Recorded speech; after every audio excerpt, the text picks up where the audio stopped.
Hello, welcome to video number 59. We've almost hit the 60 mark. Today we're going to talk about analyzing triangles. All right, so recall we can classify triangles by their sides. If they have three equal sides, they're equilateral triangles. Equilateral means equal lengths. If two sides are equal, then it's an isosceles triangle. And if no sides are equal, it's a scaling triangle. We also want to know if triangles are right triangles or not. So here we go. We're going to use slope and the distance. So I want to remind us of something we kind of did already. Here we have a picture, and it looks like a right triangle, but we're going to tell for sure. And the way we can tell are by using slopes. So we're going to find the slopes of all three sides.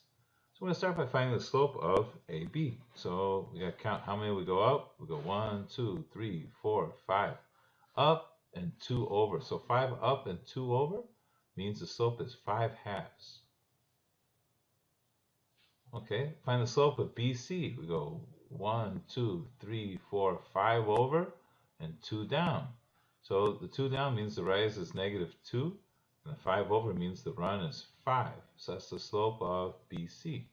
Then we're going to find the slope of AC. So we go over and up. The run is 1, 2, 3, 4, 5, 6, 7.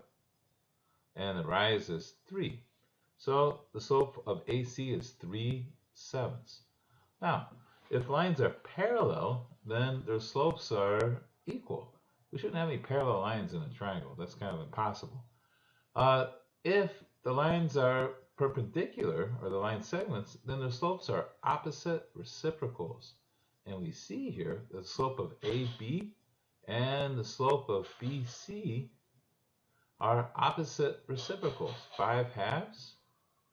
And its opposite reciprocal would be negative, and if you flip it, 2/5, which is what we have here.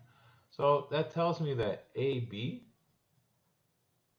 is perpendicular to BC, which means angle B is a right angle.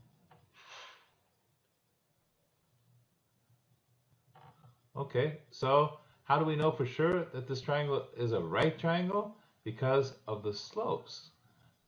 So that's how. All right, so let's move on. Now, this is our second and actually final example. This involves several parts. We're going to analyze, just like we did a minute ago, to see if it's a right triangle. Then we're going to analyze the lengths of the sides to find if it's scalene, isosceles, or equilateral. And all of this is without a picture. It's going to be by using slope and the distance formula. So let's start with the slope. It's a little bit easier. Okay, so we want to find the length or the slope of side RS. So we use the slope formula. So the slope between R and S would be 23 minus 17 divided by 20 minus 12. And we get 6/8, and we need to reduce it so that we can tell if slopes are opposite reciprocals or not. So we got 3/4 for the first one. ST, second pair. So we got 7 minus 23 divided by 32 minus 20, which would be -16 over 8. And if we reduce that, divide both by 4, you get 32 minus 20 is 12. Sorry about that. Divide both by 4, you get -4/3. Wow. We already see that we have a pair that's opposite reciprocals. So we kind of know already that this is a right triangle. But let's answer the last part here. R and T, the first and the third one. So we get 7 minus 17. And on the bottom we got 32 minus 12. So that would be -10/20, which is -1/2. Now, like I said, we found a pair that are opposite reciprocals. So is it a right triangle? Yes. And we know that side RS is perpendicular to side ST. Remember, that means it makes a right angle. Okay, so this one is a right triangle. Now, we want to know, is it scalene, isosceles, or equilateral? So we got to find the lengths of each side. This notation we haven't seen, I don't think, in class. This means the distance between R and S. R and S are the inputs, and we put them into the distance formula, and we get the output. So over the side, I'm going to write the distance formula over here. So remember that distance is the square root of x2 minus x1 squared plus y2 minus y1 squared. Okay, so I got to do that 3 times. So I'm going to try to be quick about it. So R and S. Okay, so it would be 23 minus 17, I'm sorry, 20 minus 12 squared plus 23 minus 17 squared. Okay, we have to figure out what this is. This would be the square root of 20 minus 12 is 8, square root is 64. And if we subtract that, we get 6. So it'd be 64 plus 36, which is the square root of 100, which is 10. Wow. Okay, first side is 10. Let's find ST. Okay, so I'm going to kind of jump ahead a little bit in the formula here. We do 32 minus 20 squared, that's 12 squared, plus 7 minus 23 is negative 16, so negative 16 squared.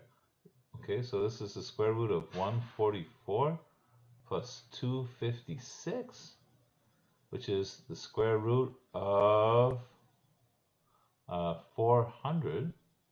Wow. That happens to be 20. Okay, first side was 10, second side 20. All right, let's find last side. We'll be almost done. So RT, first and last. So we got to subtract the x coordinates and square them. So 32 minus 12 is 20. And we got to square it.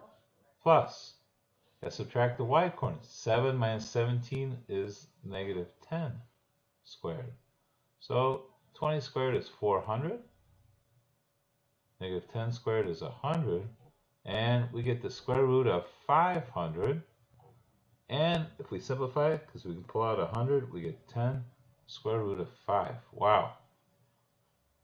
We can do this. We got some muscle. All right, so I see that the first side is 10 units long, the second side is 20 units long, and the third side is 10 square root of 5 units long. These are all different.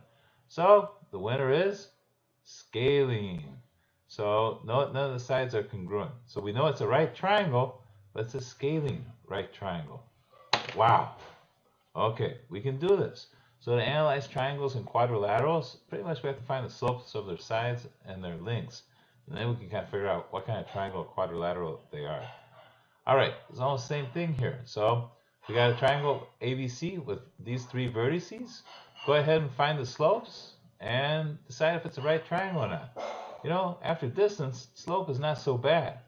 Okay, then, all right, we got to do a little work. Find the 3 lengths of the 3 sides, length of AB, the length of BC, and the length of AC, and then determine if the triangles scaling, isosceles, or equilateral. And again, I'm going to write the distance formula for you over here. So D is the square root of, probably got this memorized now, x2 minus x1 squared plus y2 minus y1 squared.